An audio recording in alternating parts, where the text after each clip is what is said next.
আসসালামু আলাইকুম ফ্রেন্ডস, কেমন আছেন আপনারা সবাই? আশা করি ভালো আছেন। আল্লাহর অশেষ রহমতে আমিও ভালো আছি। টাইম টু গো থেকে আমি আছি আপনাদের পাশে। সো ফ্রেন্ডস, আজকে যে বিষয়টা নিয়ে আলোচনা করব সেটা হচ্ছে এই second hand bike. Second hand bike যারা কিনতে চাচ্ছেন তাদের উদ্দেশ্যে। তো যারা যারা সেকেন্ড হ্যান্ড বাইক কিনতে চান, যে আসলে ভাই আমি একটা সেকেন্ড হ্যান্ড বাইক কিনতে চাচ্ছি, আমার কাছে এখন যে টাকাটা আছে ওটা দিয়ে আমি নতুন বাইক কিনতে পারবো না, সেকেন্ড হ্যান্ড বাইক আমার জন্য এখন ঠিক আছে। তো তারা হচ্ছে সেকেন্ড হ্যান্ড বাইক কেনার ক্ষেত্রে কি কি জিনিস খেয়াল করবেন বা কি কি জিনিস দেখে একটা সেকেন্ড হ্যান্ড বাইক কিনবেন, সেই বিষয়টা নিয়ে হচ্ছে আজকে আমরা আলোচনা করব। তো যদি আপনারা সেকেন্ড হ্যান্ড বাইক কিনতে যান, কোনো মালিকের থেকে কিনেন বা কোনো second hand showroom, second hand bike বিক্রি করে এরকম কোনো শোরুম থেকে কিনেন, সর্বপ্রথম যে জিনিসটা দেখবেন সেই জিনিসটাই আজকে আপনাদেরকে দেখাবো। প্রথম যে জিনিসটা দেখবেন সেটা হচ্ছে, কাছে আসেন দেখাচ্ছি আপনাদেরকে। প্রথম হচ্ছে বাইকটা যখন কিনবেন, প্রথমেই যে যা করবেন সেটা হচ্ছে প্রথম দেখতে হবে আপনার ইঞ্জিনের সাউন্ড কোয়ালিটির কি অবস্থা, বা ইঞ্জিনের কি অবস্থা। আমি যে বাইকটা কিনবো এটার ইঞ্জিনটা কি ঠিক আছে কিনা সেটা দেখার জন্য প্রথমে হচ্ছে কি আপনার বাইকটা স্টার্ট করতে হবে। প্রথম মিটার অন করবেন, তারপর হচ্ছে স্টার্ট দিবেন বাইকটা। স্টার্ট দেওয়ার পরে একটু একটু হোল্ড করবেন। আগে হচ্ছে গিয়ে হয়তো বা এমন হতে পারে যে বাইকটা অনেকদিন ধরে অফ আছে, একটু ইঞ্জিন অয়েলটা নিচে নেমে গেছে, ইঞ্জিন অয়েলটা একটু ইঞ্জিনের উপরে উঠুক, সব জায়গায় একটু ছড়াক। তারপর যে কাজটা করবেন সেটা হচ্ছে আপনি কয়েকটা রেপ করবেন, এরকম জোরে জোরে রেপ করবেন। রেপ করলে হচ্ছে আপনি বাইকের একটা সাউন্ড শুনতে পারবেন, ইঞ্জিনের সাউন্ড একটু শোনার চেষ্টা করেন।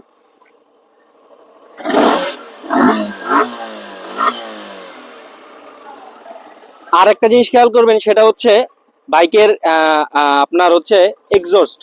আপনি যখন হচ্ছে রেপ করবেন তখন কি এক্সজস্ট থেকে হচ্ছে কোনো রকম ধোঁয়া বের হয় কিনা, ধোঁয়া বের হয় কিনা এই জিনিসটা দেখতে হবে। বাইকের এক্সজস্ট দিয়ে যখন আপনার যদি ইঞ্জিন ভালো থাকে, কখনোই পিক আপ দিলে বাইকের ইঞ্জিনের আপনার এই এক্সজস্ট থেকে কখনোই ধোঁয়া বের হবে না। ধোঁয়া বের হওয়ার কোনো সুযোগ নাই। যদি ইঞ্জিন ঠিক থাকে তাহলে হচ্ছে ধোঁয়া মারবেই না, একেবারেই না। পিস্টন টিস্টন সব ওকে, ক্লাস প্লেট ঠিক আছে, কার্নশেপ ঠিক আছে, তাহলে হচ্ছে আপনার আর ধোঁয়া মারার কোনো প্রশ্নই আসে না। তো সেকেন্ড যে বিষয়টা হচ্ছে, যেটা সেকেন্ড ধাপে আপনারা দেখবেন সেটা বলতেন, তো আপনার ইঞ্জিনের সাউন্ড ঠিক আছে মনে হয়েছে বা আপনার ইঞ্জিনের সাউন্ড পছন্দ হয়েছে, সেকেন্ড যে জিনিসটা এখন খেয়াল করতে হবে সেটা হচ্ছে আমার এই বাইকটা কি কোনো জায়গায় অ্যাক্সিডেন্ট করছে কিনা, বা এই বাইকের কোনো অ্যাক্সিডেন্ট হিস্ট্রি আছে কিনা, বা এই বাইকটা কোনো মেজর কোনো অ্যাক্সিডেন্ট করছে কিনা, এই জিনিসটা আপনার খেয়াল করতে হবে। তো এই জিনিসটা খেয়াল করার প্রথমেই দেখতে হবে, ছোট ছোট জিনিসগুলো দিয়ে শুরু করবেন। কাছে আসেন দেখাচ্ছি। প্রথম যে জিনিসটা খেয়াল করবেন সেটা হচ্ছে এই যে এই গুলটিগুলো হচ্ছে, যদি আপনার বাঁদিকে বাইকটা পড়ে যায় সেক্ষেত্রে এখানে দাগ পড়বে। তারপর হচ্ছে এই লিভার গুলো হচ্ছে বাঁকা হয়ে যাবে পড়ে গেলে। হ্যাঁ, ডান সাইডেও সেম। এইখানে এই গুলটিগুলো হচ্ছে এখানে দাগ পড়বে। তারপরে এই লিভারটা এটাও বাঁকা হয়ে যেতে পারে যদি ডানে বামে দুই সাইডে পড়ে, যে কোনো সাইডে পড়লে এটা হবেই। আর পরে যে বিষয়টা দেখবেন সেটা হচ্ছে পাদানি। এই পাদানি দেখবেন যে পাদানিতে কোনো স্ক্র্যাচ আছে কিনা এই পাদানিগুলোতে। তারপর হচ্ছে যে গিয়ার লিভার কি বাঁকা কিনা, এগুলো দেখলে আপনি বুঝতে পারবেন যে এই বাইকটা কি ডানের দিকে পড়ছে কিনা বা বাম দিকে পড়ছে কিনা, এগুলো বোঝা যায়। তারপরে যে জিনিসগুলো দেখবেন, এই যে এই সাইডের যে কিট গুলো আছে এইগুলো খেয়াল করবেন যে এইসব জায়গায় কি কোনো স্ক্র্যাচ আছে কিনা, বা পড়ে গেলে এইসব জায়গায় দাগ পড়ে, এই কিট গুলোতে দাগ পড়ে যায়।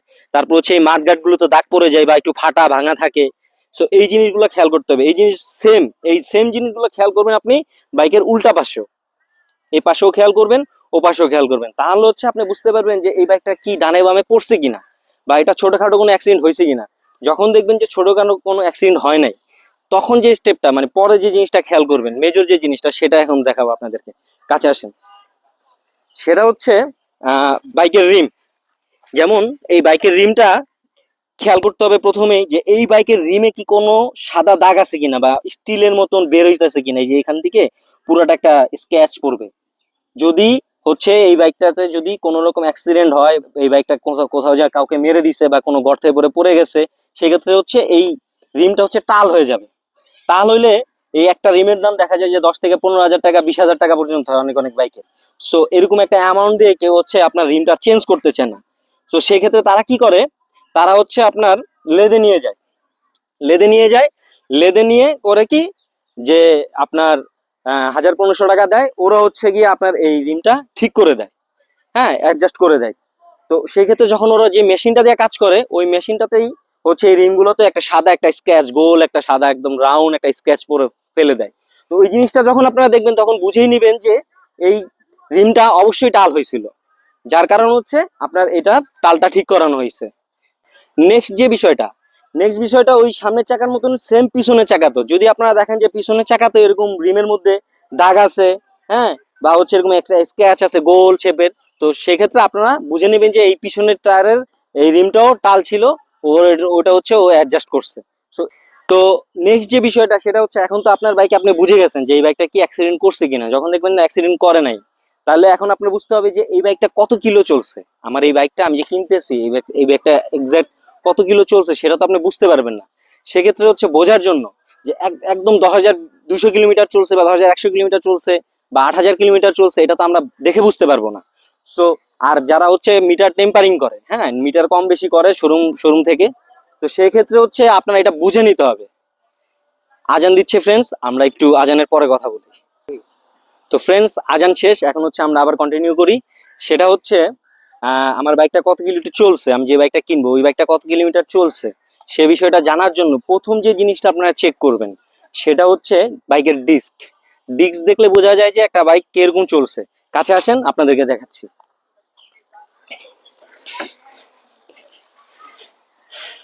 এই যে ডিস্ক, এই যে ডিস্কটা, এই ডিস্কটা সচরাচর কেউ কিন্তু চেঞ্জ করে না। হ্যাঁ, খুব খারাপ কিছু না হইলে এই ডিস্কের সাথে এই ডিস্কটা কেউ চেঞ্জ করতে চায় না। সেক্ষেত্রে কিলোর যখন আপনারা চেক করবেন, এই ডিস্কটা আপনাকে খুব বেশি হেল্প করবে। যেমন একটা জিনিস খেয়াল, প্রথম যে জিনিসটা খেয়াল করবেন ডিস্কে, সেটা হচ্ছে এই যে পাতটা, এই স্পারটা কি অবস্থা, মানে কতখানি হচ্ছে আপনি এই পাতটা খেয়ে গেছে। তো খেয়ে গেছে এটা কিভাবে বুঝবেন? এখানে কিন্তু দুইটা লেয়ার আছে, এই যে একটা কালো লেয়ার, একটা সাদা লেয়ার, তারপরে কিন্তু আবার আর একটা কালো লেয়ার আছে, মানে টোটাল তিনটা লেয়ার এখানে আছে। এই প্রথমে যে লেয়ারটা, এটার যে থিকনেসটা, এই থিকনেসটা আর এই থিকনেসটা সেম হবে না, কারণ ব্রেক প্যাডটা হচ্ছে এই মিডল বরাবর হচ্ছে খায়, এই মিডল বরাবর খায়। হ্যাঁ, এইটা থেকে চাপ দেয়, এই উপরের কালো অংশতে চাপ দিতে পারে না। কোম্পানির সেটআপটা এরকম যে শুধুমাত্র এখানে খাবে ডিস্কটা। তো এই জিনিসটা যখন ধরবেন আর এখানে যখন হাত দিবেন, তখন আপনি পার্থক্যটা বুঝতে পারবেন যে এইরকম একটা স্টিলের জিনিস পাতলা হয়ে গেছে, তার মানে এটা কত কিলো চলতে পারে। আপনার একটা ন্যূনতম একটা আইডিয়া আপনারা করে নেবেন। তো ফ্রেন্ডস, নেক্সট যে ব্যাপারটা খেয়াল করবেন কিলোমিটারের ক্ষেত্রে, সেটা হচ্ছে টায়ার। আপনার টায়ারটা খুব ভালো বুঝতে হবে যে একটা নতুন বাইকের টায়ার এর বিটটা কতখানি থাকে। হ্যাঁ, একটা দরকার আপনি একটা নতুন বাইকের টায়ারের বিট দেখে আসবেন কেনার আগে, বা কয়েকটা বাইকের টায়ার আপনি চেক করে আসবেন যে এই টায়ারটা কত কিলো, ওই বাইকটা কত কিলো চলছে আর টায়ারটার কি অবস্থা, তাহলে আপনি সহজে বুঝে যাবেন। নতুন একটা বাইকের নতুন একটা বাইকের হচ্ছে টায়ারের বিট যেটা, সেটা হচ্ছে আপনার অনেক ভালো থাকবে, ভিতর দিকে অনেক খোদাই করা থাকবে। হ্যাঁ, আর আর হচ্ছে যেটা পুরানো বাইকে যেটা অনেক কিলো চলছে, সেই বাইকটার হচ্ছে টায়ারের যে থিকনেসটা ওটা হচ্ছে একবার পাতলা হয়ে যাবে। তো সেক্ষেত্রে আপনারা বুঝতে পারবেন যে একটা টায়ার কি পরিমাণ চললে এরকম পাতলা একটা শেপ চলে আসছে। তো একটা টায়ার মূলত 25 থেকে 30 হাজার কিলো পর্যন্ত চলে। যদি আপনি ভালো মতন মেনটেনেন্স করে চালাতে পারেন, তাহলে 25 থেকে 30 হাজার কিলো পর্যন্ত একটা টায়ার আপনি অনায়াসে চালা যেতে পারবেন। তো সেক্ষেত্রে আপনি দেখলেই বুঝতে পারবেন একটা টায়ার অবস্থা যে এটা কত কিলোমিটার চলছে। এটা অবশ্যই গুরুত্বপূর্ণ বোঝা। বাইক সেকেন্ড হ্যান্ড বাইক কিনতে হলে আপনার এই জিনিসটা অবশ্যই বুঝে আসতে হবে। তো আরেকটা বিষয় হচ্ছে ছোট ছোট একটা জিনিস, কিন্তু এটা অনেক গুরুত্বপূর্ণ একটা জিনিস, সেটা হচ্ছে এই বাইকের চাবি। চাবি আপনার হচ্ছে চাবিটা হচ্ছে আপনি যখন চাবিটার কাছে যাবেন, চাবি, এই যে চাবিটা, এই চাবিটা কিন্তু দেখলে আপনি বুঝতে পারবেন যে চাবিটার কি অবস্থা, এই চাবিটা কেমন খেয়ে গেছে, এই দাঁতগুলো কি অবস্থা এগুলার, বা এই চাবির কালারটা কেমন হয়েছে। এই জিনিসটা দেখলে আপনি বুঝতে পারবেন যে একটা চাবি কি পরিমাণ ইউজ হইলে এটার কালারটা এরকম মনে করেন যে চলে আসে। তো এটা আপনার বুঝতে হবে, এই চাবি জিনিসটা কিন্তু নুকানো যায় না। চাবি জিনিসটা নুকানো যায় না, কারণ হচ্ছে গিয়ে আপনার বাইকের অনেক অনেক জিনিস আপনি চেঞ্জ করতে পারেন, কিন্তু হচ্ছে চাবি কিন্তু আপনি চেঞ্জ করবেন না, বা লক সেট কিন্তু কেউ সচরাচর চেঞ্জ করে না। সেক্ষেত্রে হচ্ছে আপনি চাবি দেখলে বুঝে যাবেন। আর আরেকটা জিনিস খেয়াল করবেন চাবির পাশে, সেটা হচ্ছে এই যে চাবি যেখান থেকে আমরা লকটার ভিতরে যে ঢুকাই, হ্যাঁ, চাবিটা যেখানে প্রবেশ করে বা ইন করি, এই জায়গাটা হচ্ছে যদি একটা চাবি বেশিরভাগ এরকম ঢুকে বের হয়, আপনি ঢুকান বের করেন বারবার, তাহলে হচ্ছে এই যে ছোট যে একটা জায়গার এই যে একটা লক, এই লকটা হচ্ছে এরকম ফাঁকা হয়ে যাবে। ফাঁকা হয়ে যাবে, এটা অটোমেটিক, যেমন আমারটা চলে আসতেছে ওইটা অটোমেটিক চলে আসবে না, অনেক ইউজ হওয়ার পরে এটা আর আসবে না। সো এই জিনিসগুলো আপনি যদি বুঝতে পারেন, হ্যাঁ, বুঝে ফেলতে পারেন, সহজে বুঝে ফেলতে পারেন, তাহলে আপনাকে হচ্ছে প্রতারিত হতে হবে না একটা বাইক কিনে। হ্যাঁ, যে আমি একটা বাইক কিনলাম, ভাই কিনার 5-7 হাজার 10,000 কিলোমিটার পরেই আমি দেখতেছি আমার বাইকের এটা নাই ওইটা নাই, হ্যাঁ, এই সমস্যা ওই সমস্যা, ভাই তাহলে আমি এত টাকা দিয়ে বাইকটা কেন কিনলাম, এর চেয়ে ভালো আমি একটা নতুন বাইকই কিনতে পারতাম।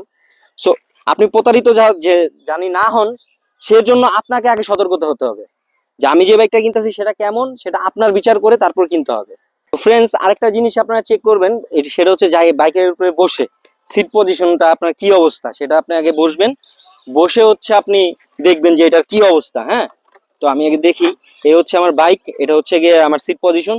তো আমার যে জিনিসটা চেক করার জন্য আমি বাইকে উঠছি সেটা হচ্ছে আমার এই সাসপেনশনটার কি অবস্থা বা সকেট জাম্পারটার কি অবস্থা। সেটা হচ্ছে আপনি যখন এরকম ব্রেক করবেন এটা অটোমেটিক্যালি খেলবে, হালকা ব্রেক দিয়ে একটু পুশ করলে এটা অটোমেটিক্যালি খেলবে। যদি এটা দেখেন যে এটা একবার ঢুকছে ভিতর দিকে কিন্তু উঠতে ওর কষ্ট হচ্ছে, তখন আপনার বুঝতে হবে যে সকেট জাম্পারে কোনো প্রবলেম আছে বা স্প্রিং এ কোনো প্রবলেম আছে বা এটার অয়েলটা ভিতরে যে অয়েলটা আছে ওইটা চেঞ্জ করতে হবে। এই জিনিসগুলো হচ্ছে আপনার নিজেরই চেক করে বের করতে হবে। নেক্সট যে বিষয়টা খেয়াল করবেন সেটা হচ্ছে আপনার এই বাইকের তেলের টাঙ্কি। হ্যাঁ, এই টাঙ্কিগুলো লকগুলো ঠিক আছে কিনা, যে এগুলা কি ইজিলি খুলে কিনা, এই জিনিসগুলো হচ্ছে আপনার দেখতে হবে। হ্যাঁ, যে এটা লকটা ঠিক আছে কিনা, এই ছোট ছোট জিনিসগুলো অবশ্যই আপনি চেক করবেন কিনার আগে। কারণ এই ছোট জিনিসগুলো যদি চেক না করেন, এই ছোট ছোট জিনিস পার্টস গুলো কিন্তু দাম খুব ভালো একটা প্রাইস আপনার গুনতে হবে যদি নষ্ট হয়ে থাকে। দেখা যায় একটা লক সেট চেঞ্জ করতে গেলে 3 থেকে 4 হাজার টাকা খরচ হয়ে যাবে আপনার। সো আপনি কেনার আগে এগুলো চেক করেন, কেনার পরে না। তো ফ্রেন্ডস, আরেকটা জিনিস খেয়াল করবেন সেটা হচ্ছে চেন স্পকেট। চেন স্পকেটটার কি অবস্থা সেটা অবশ্যই আপনি দেখবেন। আর চেন স্পকেট তো এটা দেখায় যে এটা খোলা চেন স্পকেট। সো কাছে আসেন, আপনাদেরকে বুঝিয়ে দিচ্ছি বিষয়টা। সেটা হচ্ছে এই যে দেখেন, এখানে কিন্তু চেন স্পকেট দেখা যাচ্ছে। হ্যাঁ, এইখানে চেন স্পকেটটা দেখা যাচ্ছে যে চেন স্পকেটের কি অবস্থা। হ্যাঁ, তো এই চেন স্পকেটের দাঁতগুলো যদি দেখেন আপনি ভাঙা বা একদম আহ, ধার হয়ে গেছে, ব্লেডের মতন চিকন হয়ে গেছে মাথাগুলো, তখন হচ্ছে আপনি বুঝে ফেলবেন যে এই চেন স্পকেটটা দীর্ঘদিন চলতেছে এই বাইকটার সাথে। ধরেন আপনার বাইক মিটারে দেওয়া আছে 10,000 কিলো, এখন আপনি চেন স্পকেটটা দেখতেছেন যে পিছনে 3টা 4টা 5টা 6টা দাঁত ভাঙা, একবারে চেন স্পকেটের দাঁতগুলো একদম ধারালো হয়ে গেছে, চিকন হয়ে শুয়ের মতো। সো আপনার বুঝে নিতে হবে তাহলে এই বাইকটা চলছে অনেক বেশি, মিটার টেম্পারিং করে ও হচ্ছে কমায় রাখছে। সো এই জিনিসগুলো যদি নোটিস করতে পারেন তাহলে হচ্ছে আপনাকে ওরা সহজেই ঠকাতে পারবে না। নেক্সট যে বিষয়টা খেয়াল করবেন, আর এটা হচ্ছে লাস্ট বিষয়, সেটা হচ্ছে বাইকের ওয়ারিং। বাইকের ওয়ারিং কি কাটা ছেঁড়া আছে কিনা এই জিনিসটা আপনার অবশ্যই খেয়াল করতে হবে বাইক কেনার সময়। কারণ ওয়ারিং হচ্ছে বাইকের একটা অন্যতম পার্ট। এটা যদি আপনার কোনো রকমের ডিফল্ট থাকে সেক্ষেত্রে আপনার অনেক প্রেশার নিতে হবে বাইক চালানোর ক্ষেত্রে, অনেক ঝামেলায় পড়তে হবে, সম্মুখীন হতে হবে দুর্ঘটনার। কারণ বাইকের যদি ওয়ারিং এর সমস্যা থাকে দেখা যায় হেডলাইট বন্ধ হয়ে যাবে, ব্যাকলাইট জ্বলবে না, ইন্ডিকেটর জ্বলবে না, সেক্ষেত্রে হচ্ছে আপনি যে কোনো সময় একটা অ্যাক্সিডেন্ট ঘটা ফেলবেন।